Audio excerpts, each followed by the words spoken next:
നമസ്കാരം.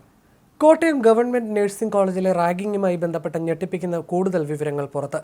പണം ആവശ്യപ്പെട്ടായിരുന്നു ഒന്നാം വർഷ വിദ്യാർത്ഥികൾക്ക് നേരെയുള്ള മുതിർന്ന കുട്ടികളുടെ ക്രൂരമായ ആക്രമണം. എല്ലാ ഞായറാഴ്ചകളിലും മദ്യപിക്കാൻ ഒന്നാം വർഷക്കാരിൽ നിന്നും പ്രതികൾ പണം ആവശ്യപ്പെടുമായിരുന്നു. പണം കിട്ടാതെ വരുമ്പോൾ ഒന്നാം വർഷ വിദ്യാർത്ഥികളെ തങ്ങളുടെ മുറികളിലേക്ക് വിളിച്ചു വരുത്തി പൂട്ടിയിട്ടായിരുന്നു സീനിയേഴ്സിന്റെ കൊടിയ മർദ്ദനം. ഹോസ്റ്റൽ മുറിയിലെ പീഡനത്തിൽ ആദ്യം പരാതി നൽകിയത് റാഗിങ്ങിനിരയായ കുട്ടിയുടെ അച്ഛനാണ്. മാസങ്ങൾക്ക് മുമ്പേ ക്രൂരമായ ആക്രമണങ്ങൾ ഇവർ നടത്തിയിരുന്നുവെങ്കിലും വീണ്ടും മർദ്ദിക്കുമോ എന്ന ഭയത്താൽ പുറത്തു പറയാൻ ഒന്നാം വർഷ കുട്ടികൾ ഭയന്നിരുന്നു.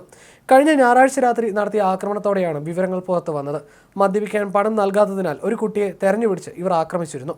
ക്രൂരത സഹിക്കാനാവാതെ വന്നതോടെ ഈ വിദ്യാർത്ഥി അച്ഛനെ വിവരം അറിയിക്കുകയായിരുന്നു. തുടർന്ന് ഇവർ കോളേജ് അധികൃതരുമായി ബന്ധപ്പെട്ടു. തുടർന്ന് പ്രിൻസിപ്പൽ ഇൻചാർജ് സംഭവവുമായി ബന്ധപ്പെട്ട് അന്വേഷിച്ച് 6 കുട്ടികളിൽ നിന്ന് പരാതി സ്വീകരിച്ചു. ഗാന്ധിനഗർ പോലീസിലും ജില്ലാ പോലീസ് മേധാവിക്കും പരാതി കൈമാറി.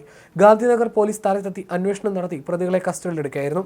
സംഭവത്തിൽ പ്രതികളാക്കപ്പെട്ടവരെ കോളേജിൽ നിന്ന് സസ്പെൻഡ് ചെയ്യുകയും ഹോസ്റ്റലിൽ നിന്ന് പുറത്താക്കുകയും ചെയ്തിട്ടുണ്ട്. 3 അധ്യാപകരുടെ നേതൃത്വത്തിൽ ആന്റി റാഗിംഗ് സെല്ല് രൂപീകരിച്ചു.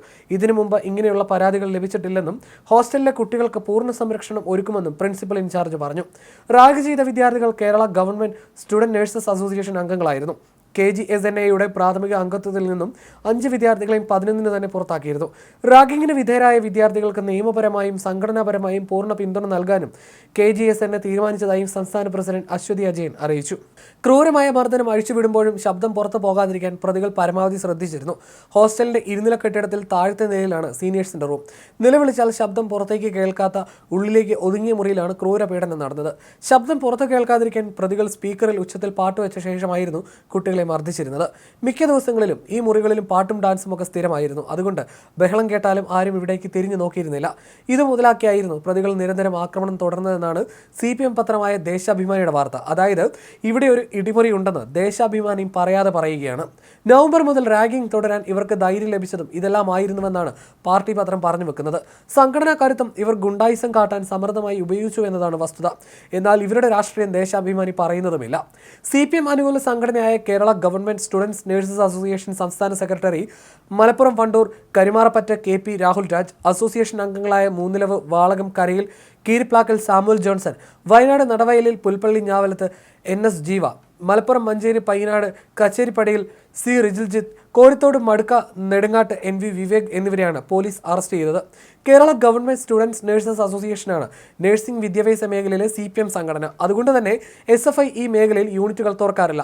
അതുകൊണ്ട് ഈ റാഗിങ്ങിൽ SFI രക്ഷപ്പെട്ടു. പൂക്കോട് വെറ്റിനറി കോളേജിലെ സിദ്ധാർത്ഥന്റെ മരണവുമായി ബന്ധപ്പെട്ട റാഗിങ്ങിൽ SFI ഏറെ പഴികേട്ടിരുന്നു. നഴ്സിംഗ് റാഗിങ്ങിൽ അറസ്റ്റിലായ രാഹുലും റിജിലും വിവേകും 3ാം വർഷ വിദ്യാർത്ഥികളും സാമുവലും ജീവയും 2ാം വർഷക്കാരുമാണ്. പട്ടിക വിഭാഗത്തിൽപ്പെട്ടവർക്കുള്ള ജനറൽ നഴ്സിംഗ് 3 വർഷ കോഴ്സിലെ വിദ്യാർത്ഥികളാണ് റാഗിങ്ങിന് ഇരയായവരും പ്രതികളും. ബോയ്സ് ഹോസ്റ്റലിലായിരുന്നു പീഡനം. 1ാം വർഷ നഴ്സിംഗ് വിദ്യാർത്ഥികളാണ് റാഗിങ്ങിന് ഇരയായത്.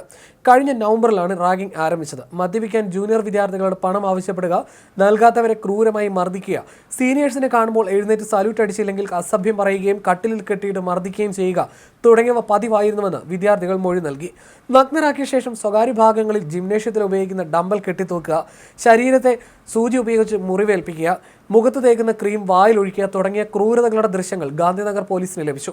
ഇത്തരം ക്രൂരതകൾ മൊബൈൽ ഫോണിൽ ചിത്രീകരിച്ച് മറ്റ് ജൂനിയർ വിദ്യാർത്ഥികളെ കാണിക്കുകയും ഭയപ്പെടുത്തുകയും ചെയ്തിരുന്നു. പ്രതികൾ ഹോസ്റ്റലിൽ ഗുണ്ടാ നേതാക്കളെ പോലെയാണ് പെരുമാറിയിരുന്നത്.